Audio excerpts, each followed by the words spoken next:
بسم اللہ الرحمن الرحیم۔ اگر اب تک آپ نے ہمارے YouTube چینل کو سبسکرائب نہیں کیا تو ابھی سبسکرائب کریں اور ساتھ ہی بیل آئیکن کے بٹن کو دبائیں تاکہ آنے والی اسلامک بیان کی ویڈیو اور اسلامک واقعات کی ویڈیوز آپ کو وقت پر ملتی رہیں۔ نظر کی حفاظت کرو کہ اس سے جتنی تیزی سے ایمان جاتا ہے اور کوئی چیز ایسی بے پردگی وہ پیٹرول ہے جس کی لگی ہوئی آگ کو 7 سمندر کے پانی بھی نہیں بجھا سکتا۔ جہاں پردہ اٹھتا ہے وہاں حیا اٹھ جاتا۔ 1792 میں ایک عورت تھی لندن میں جس نے سب سے پہلے آزادی نسواں کا نعرہ لگایا تھا، ورنہ اس سے پہلے یورپ بھی عورت اور مرد میں تفریق کا قائل تھا۔ اس کا نام تھا میری والسٹون کرافٹ۔ اس نے آزادی نسواں پر سب سے پہلے کتاب لکھی تھی۔ تو ان کے سامنے تو وحی نہیں تھی، قرآن نہیں تھا، ان کی تو بائبل تبدیل شدہ کتاب تھی سینکڑوں ترجموں کے بعد۔ وہ تو بھٹکیں تو ان کے پاس کوئی سند کو نہیں۔ ہم کیسے بھٹکے؟ ہمارے آگے قرآن کھڑا ہوا، ہمارے آگے رسول پاک صلی اللہ علیہ وسلم کی پاک زندگی کھڑی ہوئی، ہمارے آگے اللہ تعالیٰ کے نیک بندوں اور نیک بندیوں کی پوری ایک تاریخ ہمارے سامنے ہے۔ ہم دائیں بائیں کیسے ہو سکتے؟ تو چونکہ ہم ایک فریب کا شکار ہو چکے ہیں، اس کا تو ہمارے پاس کوئی توڑ نہیں ہے، لیکن اتنا تو ہے کہ تم اپنی نظروں کو جھکا کے رہو اور اپنی نظر پہ پابندی رکھو کہ یہ غلط نہ اٹھے کہ میرا اللہ قرآن میں کہتا ہے یعلم خائنۃ الاعین۔ جب تیری نظر غلط دیکھتی ہے تو یاد رکھ میں دیکھ رہا ہوں، تم مجھ سے چھپ کے نہیں دیکھ سکتے۔ وما تخفی الصدور، اور تمہارے دل میں آنے والے غلط چیزوں کو میں پڑھتا ہوں۔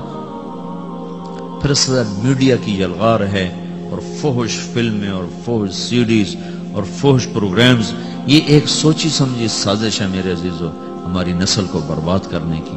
یہ تمہاری دشمنی ہو رہی، اس سے ٹکر لو، اپنے آپ کو مناؤ کہ نہیں، ہم بے حیا نہیں ہیں، ہم فحش نہیں ہیں، ہماری نظر پاک ہے، ہم ان چیزوں کو دیکھنے کے روادار نہیں ہیں۔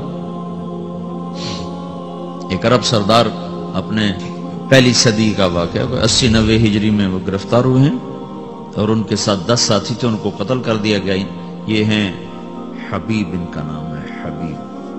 تو یہ بڑے اونچے لمبے نوجوان تھے، تو ان کو رومی سردار نے کہا یہ مجھے غلامی کے طور پہ دے دو، تو انہوں نے اس کو غلام بنا لیا۔ اس سے کہنے لگا اگر تو عیسائی ہو جائے نا تو میں تمہیں بیٹی بھی دیتا ہوں، اپنی جاگیر بھی دیتا ہوں۔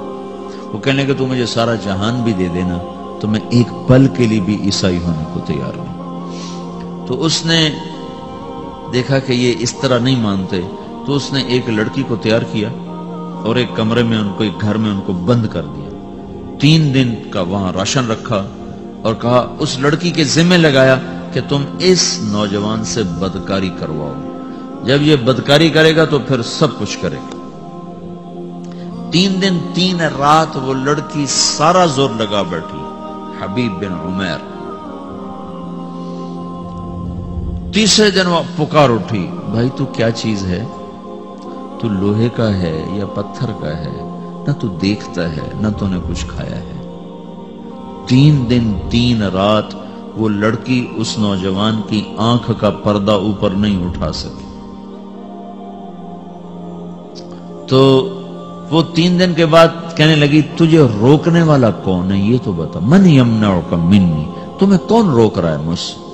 تو کہنے لگی میرا رب ہے جو میری شہرت کے قریب ہے، مجھے اپنے رب سے حیا ہے، مجھے روک رہا ہے۔ وہ کہنے لگی تیرے جیسے کو میں قتل ہوتا نہیں دیکھ سکتی، میں تیری نجات کا راستہ خود نکالوں۔ تو کچھ دنوں کے بعد آئی اور زاد راہ اور کھانا اور سامان اور اس کو دیا اور باہر نکال کر کہا کہ یہ ستارہ ہے، اس کو اپنے سیدھے ہاتھ پہ رکھو، رات کو چلو دن میں چھپو، کچھ عرصے کے بعد تم اپنے وطن پہنچ جاؤ گے۔ یہ حیا تھا جس نے پتھر کو بھی موم کر دیا۔ یہ تو پرانا قصہ ہے، چند دنوں کا قصہ آپ کو سناتا ہوں۔ ایک نوجوان ہمارا تبلیغی دوست گلاسگو میں رہتا تھا، وہ بیمار ہو کے ہاسپٹل گیا ہے، تو اس کی جو اٹینڈنٹ نرس تھی اس نے 3-4 دن کے بعد کہا کہ آپ مجھ سے شادی کریں گے؟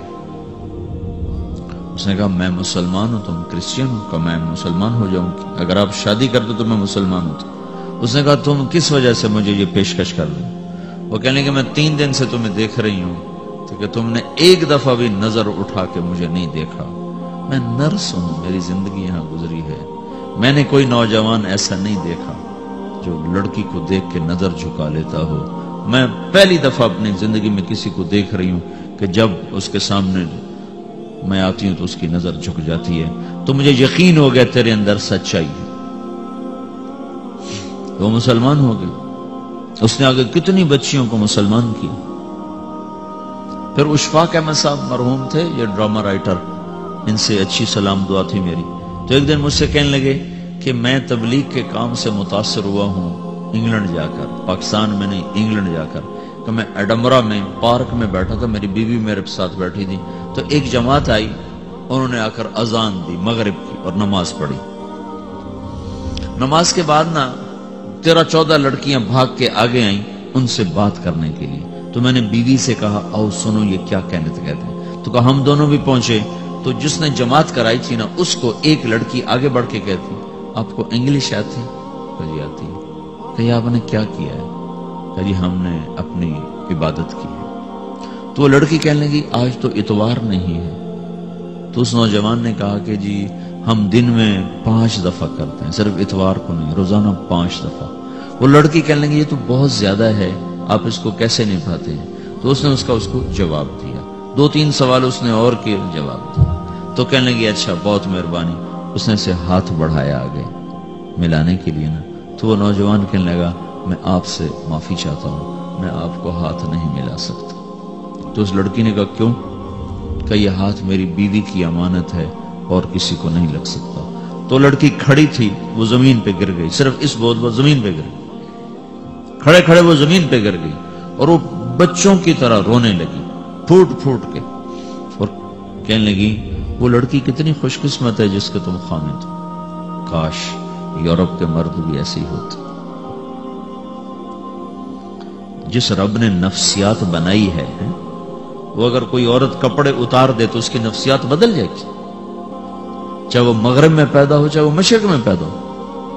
عورت کی نفسیاتی حیا ہے اور وفا ہے، کسی وفادار کی تلاش ہے، تو وہ اس کو پتہ بھی نہیں ہے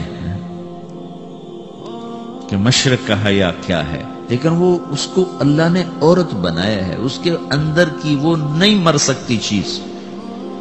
کاش یورپ کے مرد بھی ایسے ہوتے۔ اور آنسو پوچھتی ہوئی وہاں سے اٹھ کے چل دی۔ تو اشفاق صاحب مرحوم کہنے لگے میں نے اپنی بیوی سے کہا بانو آج وہ تبلیغ ہوئی ہے کہ لاکھوں کتابیں بھی چھپ جاتی، وہ کام نہ ہوتا جو یہ نوجوان اپنے عمل سے کر گئے۔ تو میرے عزیزو کٹی پتنگ نہ بنو، اپنے کٹی پتنگ کی منزل کوئی نہیں رہتی۔ اللہ اس کے رسول کے ہاتھ میں اپنی ڈور دے کے چلو، اللہ اس کے رسول کی غلامی میں اپنے آپ کو چلاؤ تو اللہ تمہیں بھاگ لگائے گا، عزت بھی دے گا۔ اپنی منمانی میں کوئی راحت نہیں، اللہ کی قسم کوئی راحت نہیں۔ میں 6 بر اعظم پھر کے تمہیں بتا رہا ہوں کہ جو اپنی ترتیبوں پر چلنے والوں کے دکھ آپ لوگ اندازہ نہیں لگا سکتے۔